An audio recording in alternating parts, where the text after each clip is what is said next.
Hey, man, thank you guys for watching the content, watching all of the interviews. Make sure you like, subscribe, and also leave a comment, man. Vibing with Veto. Just take 1 second out your day and leave a comment, like, or subscribe. Let's get back to the interview. Okay, we live in the crib, Vibing with Veto. Make sure you like, subscribe, and comment on the YouTube at Vibing with Veto. Also follow us on the Instagram at Vibing with Veto. You already know the slogan, we vibrate higher. And today I have a special guest. But before we get started, I want to shout out our sponsors. Shout out to Rod's Mushroom Coffee. If you want optimal health, make sure you click the affiliate link at the bottom of the screen. Introduce yourself to the people, my dog. What's up, bro? How you doing, Veto, man? I'm doing What's good. up, everybody? My name is Suchet Pierre, a.k.a. P. Gotti, the Haitian Prince, representing the Haitian, American, African, and Caribbean diaspora. I'm so happy to be here on your show today, man. It's a blessing. It's an honor. Nah, for sure, bro. So you said Haitian American. Haitian American. I'm one of the second generation, first generation Haitian born here in the States. My father is from Haiti, Port-au-Prince, Delmarcinq to be exact. We have family in Petroville, on Savo, Cap-Ann. And so on this musical journey, I didn't want to forget that. Yeah, no, that's I want to let my listeners, that's what's up. And so I'm just proud to represent them, and proud to represent my American heritage and my Black heritage, and I feel good. That's what's up. That's what's up. So for the people who don't really know about your culture and stuff, tell us about some unique things about your culture and what you're most proud of to represent for the culture. Well, I will start by saying Haiti was the first, or one of the first, African American cultures as well as people to gain their independence from slavery. Toussaint L'Ouverture led that rebellion, I believe, in the 18th century, and we were able to gain our independence from France. Haiti is probably one of the Caribbean leaders in independence. And what we're known for, or have been known for, was our sugarcane exports. We export a lot of textiles.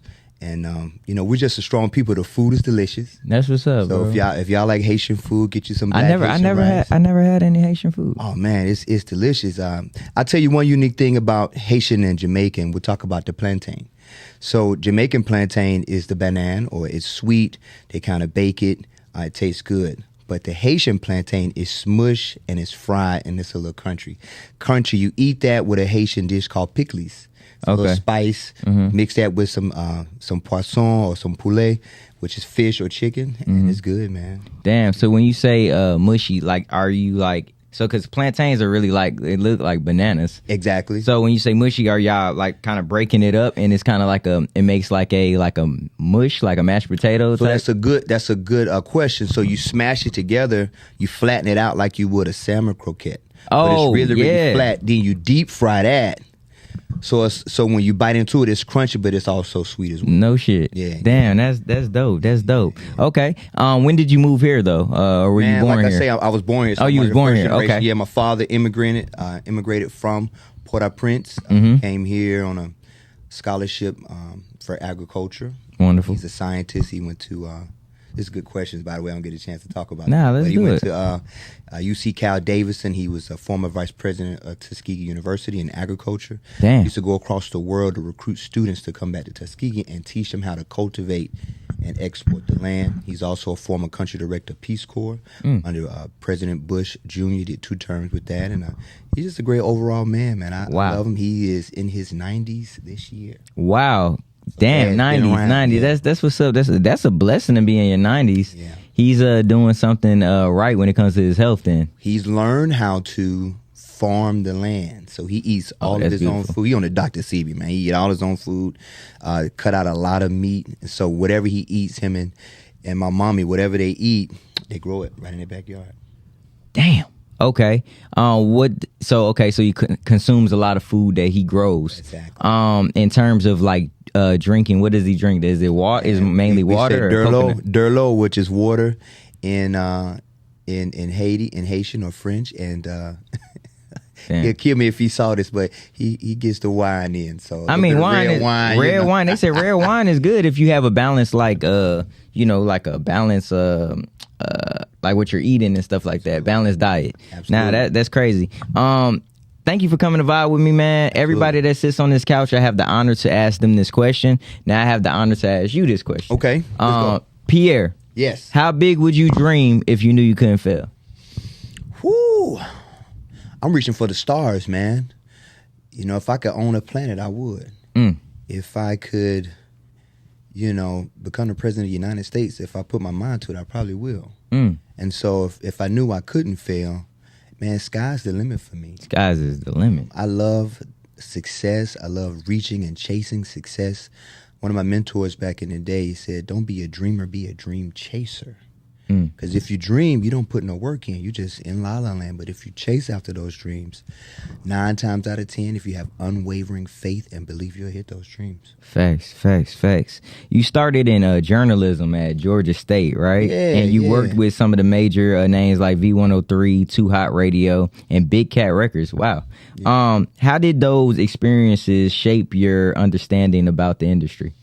I'll give you the story. So when I transferred to Georgia State, I was coming from Alabama A&M on a music scholarship. I was a drum major in high school. It was right around the time, you know, after the drum line, everybody was like, okay, band is cool. We always knew it was cool.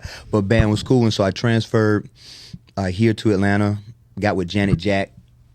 Janet Jackson or Janet Jack? Janet Jack. She was the program director. I was about to say Janet Jackson. Okay, she was the program director in the internship of V103 at the time. Okay. And I linked up with a family member of mine. A big shout out to Fats, Mon, Maceo, the whole East Atlanta, Mexico. That's your cousin? Now, it's cousin through my son. Shout out to Maceo. Yeah, Maceo. Maceo and his brother Marco. They're my guys, man. That was with Quick Flip Records at the time. Quick Flip. Yeah. And so I was young in the game, and so I had a chance to go to the Source Awards in Miami. With them? With them. It was with D-Money Records. We had a guy named Q out of the Dope Game, and we had the Blunt Rap account with Snoop Dogg. So let me be clear. Maceo is not related my cousin, but Mon is. But Mark, who is the manager. Oh, Mark. Okay. Yeah, Mark is my cousin. So he introduced me to the team, and I went to the Source Awards as a young man, right in college, third year.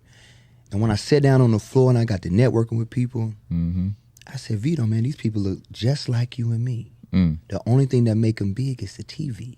They breathe like you and me. They eat like you and me. They regular people like you and me. And so that experience going to the Source Awards allowed me to understand that if I really put my mind to it, I could do well in this industry. Facts. Yeah. Nah, that's what's up, bro. That's what's up. You've been on both sides, media and music. What's one lesson from your time in media that helps you navigate as an artist on that side in the music industry? Okay, that's a good question too. I would say knowing more about the business on the back end. Being a manager, artist manager, publicist, working guerrilla marketing. See, we didn't have social media. Yeah, they don't do that anymore. Like that was like with the stickers. That was like when you're out there with the flyers, putting them on cars. Like every time you go out, you attack the DJs. The DJ. Yeah, facts. One thing that made artists back then, it made it personal. So if you giving somebody a flyer, you can talk to them. But if you giving something on Instagram, the pros is you can hit more people in less time. Yeah, facts. But one of the cons is, do you really make a personal connection? It depends if they resonate with your personality. I feel like that's a great point too as well. I feel like if they resonate with your personality and they like what you're doing, when you do reach out to them and say, hey, this is other things that I do too as well, they'll be more inclined to be like, man, let me follow this dude. Let me support the movement and stuff like that. But I think guerrilla marketing and how that was displayed and how we used to do it, you know what I'm saying? I think it's nothing like that, guerrilla marketing. Listen, if more artists, I think, use some of those tactics, maybe not the same way, but get out and touch the people, I think their success will be greater. So that's what I learned on the behind the scenes of it. I had a chance to meet a lot of people in the studio with a lot of people. Stankonia when it was around, David Banner when he was first coming up. I just had a chance to be around those people, learn and glean from them. So when I finally decided to come out as an artist, people are like, wow, man, you're so polished. I'm like, man, I can't believe. And I only been an artist 6 months, man. Damn, so you only been an artist for 6 months? I wrote the EP. I don't want to get ahead of us, but I wrote the EP last year starting in July. Recorded it at Cochise Diamond Cut Studios. For those you don't know, he was behind, Leon Jock, I Know You See It record. We mixed and mastered everything in about 2 months. The EP came out January 22nd of this year. Damn, so you fresh in the game. Fresh in the game. That's what's from the up. artist perspective. Yeah. That's what's up. That's what's up. Which brings me to my next question. Street team marketing and promotion plays a huge role in breaking artists. What are some of the key strategies that you think new artists should do, but they're overlooking that strategy? So I think what new artists are doing is some of the same things. It's just not in the streets really a lot. You see their street teams inside the clubs. Their street teams are inside on social media making it happen. I think if a new artist would utilize that particular skill set of galvanizing their people, their fans, their brother, their twin, all of that, and go out to the malls, strip malls, go to the hair salons, and talk to the people about the music that you're pushing, I think they'll go a long way with that. And so street team and marketing, I think they're still doing it. It just looks a little bit different than in the past. Yeah, facts. With social media changing the way that artists promote themselves, do you see like the value in traditional street marketing too? Does that make you appreciate that more?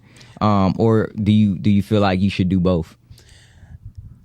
It makes me appreciate it more is because I'm from that era. Mm-hmm. So I know what it's like on both sides. But I think if you have some of these young artists now, man, they taking off so virally. Facts. So do they see the value in that? Maybe when they're trying to sell a venue, maybe they're out of town, they're going to a smaller market and they want to touch the people. But usually, they done got viral, man. And so they can connect with somebody that's in the same community in another city just based off the music or the look, and they can connect instantly. Mm-hmm. So you got to have a little of both, but I got to give a shout out to the new artists, man. They have found a way. Facts. Out of no way. Out of no way. Facts. They breaking records, man. They breaking records. I love it. I love what they doing. Facts. I got a slogan that I always say: purpose over popularity.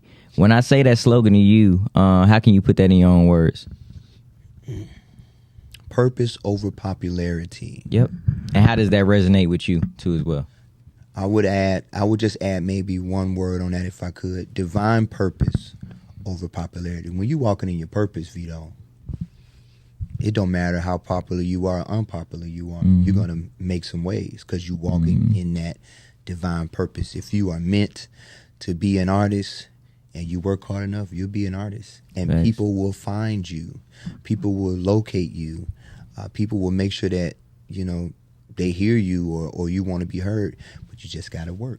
Absolutely. If you follow that purpose, your dream, if you working, you in that. Sky's the limit. Sky's the limit. But you just got to work. Like some artists don't want to work. Why you think that, though? Why you feel like artists are getting like more so lazy and think that things are supposed to come to them like naturally, or like, you know what I'm saying, like they have this preconceived notion that like, hey, it don't matter, I'm the shit, it's just gonna happen for me? I think it's the lotto mindset. I'm gonna scratch off this one song, man. I'm gonna have some people on there, I'm gonna go viral, and boom, it's a gamble, man. I'm gonna get 6-8 of my people, I'm gonna get the whole hood around me, man. We're gonna push this one song and hopes that it will go viral.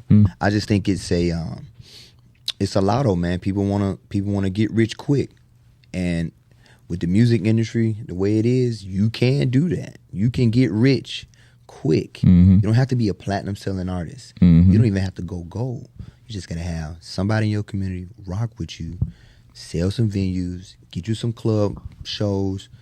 Well, you can make 50,000 easy in 3 months, easy, probably less than that. If you got the right niche for what you're selling, because it's viral. So know that it ain't the long game. Facts, it's not the long game, but it's to get rich quick. So because next week somebody gonna be hot tomorrow. So you just gotta get in, and then once you get in, work it, get your nice album, work it. Like man, she worked it. Yeah, her album is crazy. Crazy. Man, let's talk about your alter ego, man. Okay. P. Gotti, man, the Haitian Prince, man. It's a blend of like your Haitian roots with a dirty South, like, twist on it. Yeah. You know what I mean? How does that influence come into like the music? How did you come up with that whole thing? It's your boy P. Gotti, the Haitian Prince. Zoot, zoot, zoot. You're right. That is my alter ego. It is it's unique because even before I was into music, I've had a lot of monikers just from coming up, whether it was Peter Publicist, Peter Promoter, Peter Dunn, No Diddy, but they used to say P. Diddy back in the day. No Diddy with that, or Paul's. It's all good, bro. It's all good, yeah. And so I wanted to create something that was unique to me, and that was hip hop. And so I went with P. Gotti.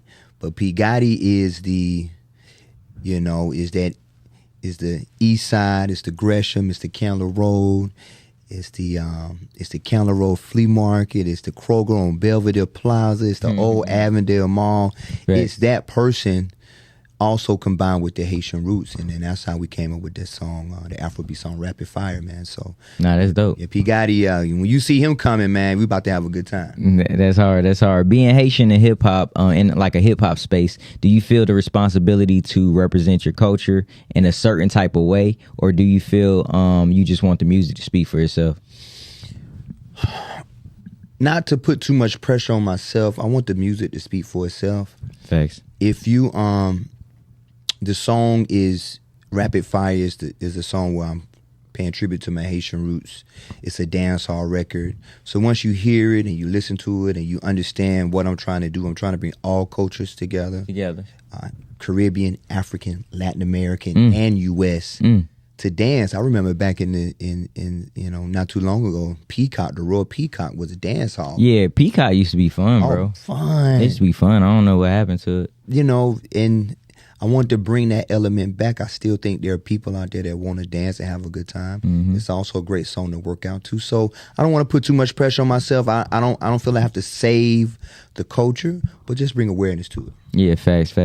Who are some of your biggest like musical influences growing up, and how have they kind of like shaped? How have you shaped your sound basically around like what you were inspired by or influenced by? Well, I would start with the Haitian culture. Banam T-Vice is a great Haitian historical band that I grew up to living in Haiti. My uncles and aunties will play that T-Vice all the time. Biddy biddy bum bum. That's where I first heard that one, the Haitian rendition. And then you go Sean Paul. Sean Paul is Haitian? No, Sean Paul is Jamaican. Oh, okay. But just that Caribbean that feel. That Caribbean feel. Another Caribbean influencer was a Beanie Man. Zagazao, right. And so those Caribbean artists influenced me. Then we go to the hip hop man round. Tupac and Biggie, man. Damn. Tupac and Biggie, man, was instrumental. Fast forward, Outkast was bumping T.I. like nobody's business. Yeah, facts. Like he was the man, still is the man. Facts. Like, he's still the man. The king of the South. King of the South, man. Shout out to Tip. Tip, man. Jock. And so those are some of the influences that I look at and say, you know what, man, if I can just glean a piece of those artists, combine them into some of the music, man, I think it'd be awesome. It'd be awesome. So yeah, that's what's up, bro. What were some of the biggest challenges you faced when transitioning from like behind the scenes role to like being in the spotlight as an artist? Will they believe me? Will they believe me? Will they believe my artistry? Will they believe my story? And so I think for me that's the biggest hurdle. I'm just not doing this just to do it. Those songs have been in me for a long time. Thanks. I've always knew I could do this in front of the camera. I just, I needed to get the behind the camera together before. Okay, I get this longevity. So will the people believe me, man? And I'm hoping, I'm praying that they'll believe my story, my music. Facts. A lot of artists, they struggle with balancing like the business side and creativity. How do you manage staying true to your sound while making moves in the industry too as well? Ooh, you have to be grounded. So I had to change my outlook on how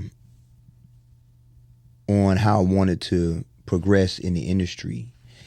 It went from, when you're a promoter and you out there pushing the artist, you can party too. You can vibe too. You can kind of do a lot of things, because all the eyes aren't on you. So now when I'm out, it's purpose driven, like you say. That's what's up. I'm making the connections. You know, I am not seeing people like, man, I'm trying to find ways that I can build great business connections out there, whether it's management, whether it is, promoters, marketers. And I'm understanding now, man, you can't be cheap either. Yeah, facts. Do you feel like, I mean, because you're like, do you feel like you need a manager though? Because like in this, the way that the music is going and stuff like that, I feel like, you can have someone that does help you with that too as well. But like a lot of times people are like making their own ideas come to life, It's true, man. And that's something I've been seesawing about in my mind. Yeah. I feel like it's the team. You need a team. And so, yes. You need a person that can play all roles too as well in your corner. You hit it spot on, Veto, because that's exactly what I've been thinking about this past week, and I've been having some conversations with some people out there. But I understand you got to have a team. Like if I'm doing an in-store, if I'm going somewhere, they book me. I don't want to I just don't want to come by myself. Yeah, facts. I need to have a family around that can help Facts. push the movement. So, I think you hit it spot on, man. Do I need a manager? Maybe not right now. Mm-hmm. But when you become really, really booked and busy and you're trying to go global or regional, maybe so. Facts. You're aiming to be like a top charting artist and a multimedia influencer, right? Yeah. What's your ultimate vision of your brand? All right. The P. Gotti brand, Suchet Pierre, the Haitian Prince, is a brand for all people. Facts. I want to dispel the color barrier. I want to bring people together through love and dancing. Like, let's dance again. Let's have a good time again. Let's not be afraid to talk about love. My album is about love and relationships, right? So, I want to give people therapy with the album. And I also want people to have a good time, man. Have fun. And I'm not here to belittle or denigrate or push violence in any way. Yeah, facts. That's wacky. Anyway. That's wacky, right? You know what I'm saying? Like, we ain't doing that no more. Right. But that's what I would love for people to see that in the brand. I'm really big in community. I'm a lead commissioner for Be Compelled Athletics, which is right here in Atlanta, Georgia. The director is Chris Miller. And so I have about 10 teams in the Metro Atlanta area that go to the charter schools, Kips Drive. Got about 30 coaches this past year. So I just like giving back, man, to the community, man. So they need to see that. Young brothers and sisters need to see more positivity. I think we can combine that without really selling your soul out. Yeah. And doing things that are, we want the shock value, but it don't have to go, extreme all the time. So that's what I want the brand to be. Facts. Before we get out of here, let's talk about your EP, Bipolar Therapy. Let's talk about how, the creative process came about. And let's just talk about the whole sound of the album. Man, thank you, man. Well, the EP, you can find it right now on all platforms, Spotify, Apple Music, iTunes, YouTube Music. It's called Bipolar Therapy, written by myself, Suchet Pierre, produced by E.Rocks, and Cochise, man, and recorded at Diamond Cut Studios. Sure.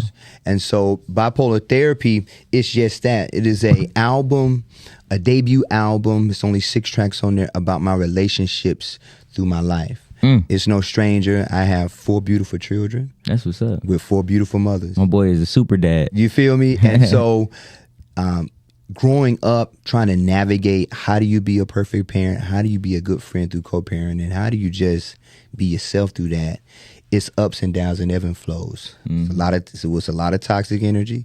It's been some great memories. And so I want people to be able to get therapy from that. And so one of the songs, I kind of go through the songs. One of the songs is called Equals To. It's about the very first love you feel. I don't know if you remember high school, man. You was a freshman. You saw a senior, but you was so in love, puppy dog love. Or you in college and you're like, man, that's the one I want to marry. You don't know much about them, but that feeling you got on the inside. And so I wrote that record. It's called Equals To because 1 + 1 = 2. That's the love balance. That's hard. Thank you. And then the next song after that is about, what goes up must come down. And it's called Confess. And then, I've messed up in relationships a few times. I know there's some women out there, whatever you identify, you have messed up.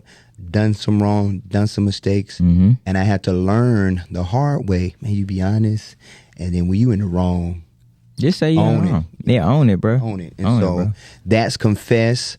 Then we go to another record I wrote for our great artist named Asha Hilaire. She's a great artist. Shout out to her. I wrote a song for her. We did a duet. Cochise produced this one. It's a Denise Williams sample, free, and that's called Cosmic Girl. Fact. So after you in a relationship and you get out of it, they say the best way to recover from it is to get back on the horse, pause, and then, get back out there and find a new love. Yeah, so that's what Cosmic Girl is about. You in the club with your homies, you look to the bar, she's looking bad, her friends looking bad. I just found my cosmic love. Facts. Hold on. So you break up, and then right after that you go. Right after that you got. Man, come on, bro. I see why you got 4 kids, nigga. this nigga is an Energizer bunny, nigga. So you don't. You got to get over that. Yeah, facts. That may not be the love of your life, but this person may help me get through to the other side. I'd be like, I ain't mean to cut you off, but like, after relationships, man, you gotta take a little time, man. You gotta take a little, Now I know that. Yeah. Nah, I'm not telling you what to do. I'm just saying what I do, bro. Take like, time, bro. I gotta, you know what I'm saying? I gotta get back, because a lot of times, like when you're in relationships, you give a lot of yourself. You know what I'm saying? So it's like, think about that. Like after you have empty, it's like taking a glass and pouring it down the drain. Once you empty that glass, it's like, bro, you got to pour some more in there. You know what I'm saying? So you got to pour it back into yourself. We ain't going to give them too much of the album, though. Right. Y'all got to listen to the rest. For sure. So you said six great tracks. Six great tracks on there. I want to shout out some collabs. Christian Nelson Music is a BMI songwriter. He did some vocals on there for me. Him and E-Dot on a track called Keep It Cool. It's a nice summer bop record. Sure. Of course, Rapid Fire. That sound gangster. I gotta listen. You gotta listen to it, man. It's crazy. Bro. Afro beat. It's gonna have you off your feet, energized. Is it on Apple Music too? It's on Apple Music, man. Cool. It's everywhere. So this right here, because you went old school on us, which is great, because I think this is the nostalgia. I think I said the word right. Part of this is really cool. People don't do CDs anymore, but I feel like this is always good to give somebody something. It does have a QR code on here too, and this just means he takes time with his shit. You know what I'm saying? If you take time to go press your stuff up and put it on all digital platforms, you got to support this guy, man, for real. So that's your copy. This is my copy. That's your copy, man. Well, nigga, you got to autograph this shit. Yeah, I got you, man. I got you. We'll do it after. Thank you, though. I'll tell you this. I remember when Glorilla just came out with her last album. I saw the numbers on there. She did a lot of streams, but she also did a few thousand in hard copy CD sales. When I heard that told me that there are people still out there buying copies of the music that are hard copy, and artists out there, if you don't know, streams don't give you a lot of money. You gotta have something else. You gotta have millions of it, and you also gotta have, I feel like it's like compound interest. Yeah. When you put out a project, you have to continuously put out other things to drive those numbers up. It's true. You know what I'm saying? So if you're playing a stream game, just understand that one album can do it, but the more that you revamp that project or put out some singles off of that project, shoot some videos, I feel like compound interest is just going to continue to just add on top of add. And then you look up and you got a whole bunch of pieces of content that added up to those numbers. And that's exactly what Glorilla did and a couple of other people did. Sauce Walker did. Yep. He does a great job of that, man. Yeah, so with this album that I have, you can put a dollar amount on it. $1, $5, $10, $20, and that's just one hard copy piece, and it's a nostalgic. It's a keepsake. So that's why I decided to go both ways, man. I'm not trying to lose out on anything, and ironically, every time I do a live performance, you got something to give, or I sell an album. There you go. People are buying. There you go. So that's some good advice out there if you're watching. Man, look, bro, I appreciate you coming to vibe with Veto, man. Before we get up out of here, man, I got a question for you, man. Okay. With the weight of the world on your shoulders, success at the palm of your hands, how do you respond when adversity knocks at your door? Prayer, prayer, prayer. Prayer changes things. Prayer heals things. And my close connection with the Most High, my Father, helps me get through any and all situations that I'm faced with or going through. So, that's dope. because no matter what we go through, Veto, we're going to go through some trials and tribulations. So that connection with the Most High helps me in and out situations. My God. Thank you for coming to Vibe with me, bro. Thank you, Veto. Tell the people where they can find you. Listen, man, y'all tap in. Suchet Pierre, a.k.a. P. Gotti, the Haitian Prince, is on all platforms. I'm on Instagram, Suchet Pierre. I'll spell it out for you. SUCHET PIERRE. That's also on Facebook. That's also on X, formerly known as it's also on Twitter. Yeah, that's also on TikTok. So just check me out, man. I love to come to a city and perform at a venue close to you. That's dope. Is that your real name? That's my real name. Oh, that's hard. Je m'appelle Suchet Pierre Louis. That's hard. Hey, man, it's been another episode Vibing with Veto. You already know the slogan. We vibrating higher, and we gone, man. Thank you for coming, bro. Thank you, man. Thank you Love, for having me. bro. Love. Love. Salute.